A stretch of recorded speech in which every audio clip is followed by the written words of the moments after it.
panayam po natin si Ginoong Jason Singata. Trabaho.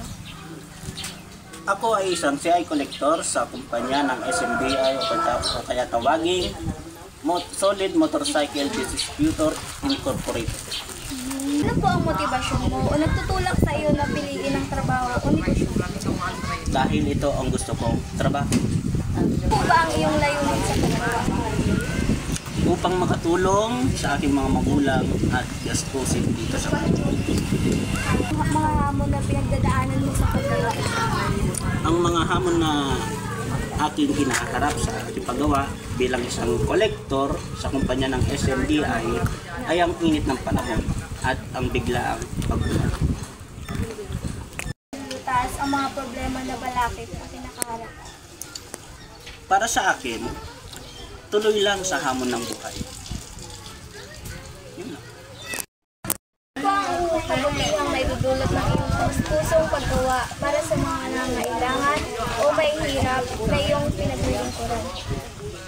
Sa akin, bilang isa sa mga nagtatrabaho sa motorcycle industry, ang kabutihang itong na naidudulot ay nakakapagbigay ako ng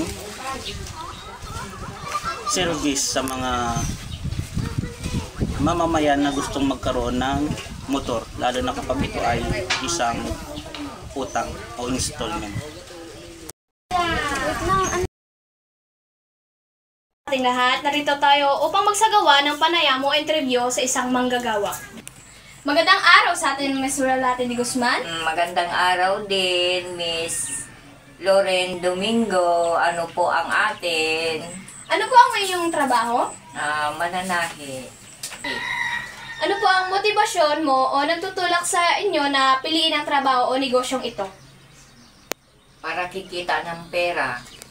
At Para makatulong ako sa tao na hindi marunong magtahi. ano po ba ang iyong layunin sa paggawa? Para mapaunlad ko yung pananahi ko. Ano-ano po ang mga hamon na pinagdaanan mo o sa paggawa? Ay bago ako natutong nagtahi, nakasira muna ako ng isang damit o dalawang damit. Tapos, concentrate kong nagtahi. Yun, diretso na. Marami na akong suki hanggang ngayon. Paano po hinarap at nilutas ang mga problema o balakid na iyong kinaharap? Ay pinagtuunan ko ng pansin yung pananahi ko.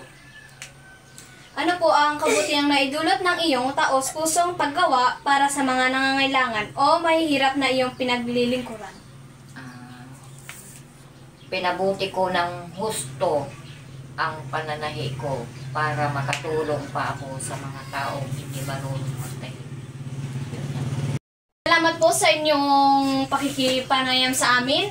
Nandito ako upang magbigay ng panayam o interview sa isang manggagawa. Araw, Mrs. Mylene Domingo. Magandang araw din po. Ano po ang iyong trabaho? Ako po ay isang vendor na gumagawa ng kakanin. Ano po ang motibasyon mo o nagtutulak sa inyo na piliin ang trabaho o negosyong ito?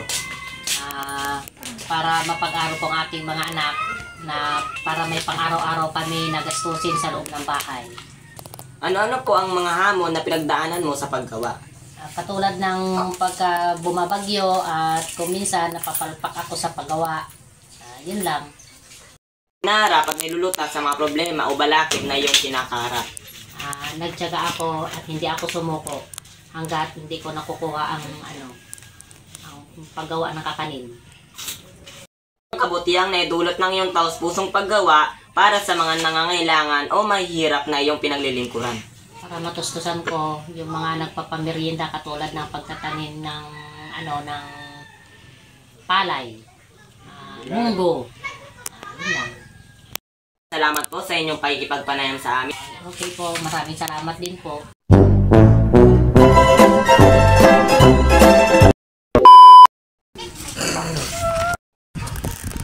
Matatapos po ba to? Oo. Focus kang cellphone ko. Ang araw din, Miss Loren Domingo.